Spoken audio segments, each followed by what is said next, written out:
রহস্যে ঘেরা বুদ্ধিজীবী হত্যার ঘটনার সঠিক তদন্ত করা হয়নি, তাই সঠিক তদন্তের মধ্য দিয়ে জাতির সামনে প্রকৃত ইতিহাস তুলে ধরার দাবি জানিয়েছেন জামায়াতের সেক্রেটারি জেনারেল অধ্যাপক মিয়া গোলাম পরোয়ার।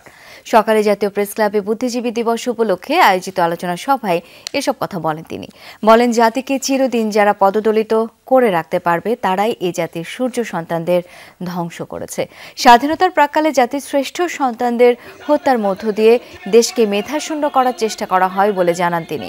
মহান মুক্তিযুদ্ধে শহীদদের আত্মার মাগফিরাত কামনা করে তিনি বলেন, চিত্র নির্মাতা, সাংবাদিক ও মুক্তিযোদ্ধা জহির রায়হান মুক্তিযুদ্ধের ডকুমেন্টারি তৈরি করার জন্য মাঠে নেমেছিলেন।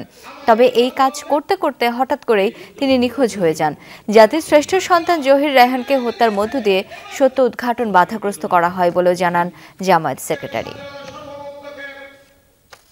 এই জাতির শ্রেষ্ঠ সন্তান বুদ্ধিজীবী, দেশ রাষ্ট্র নির্মাণের এইসব সূর্য সন্তানদের ধ্বংস করতে পারলে জাতিকে চিরদিন যারা পদোন্নতি করে রাখতে পারবে, ডিক্টেট করতে পারবে, তারাই এই জাতির সূর্য সন্তানকে ধ্বংস করেছে।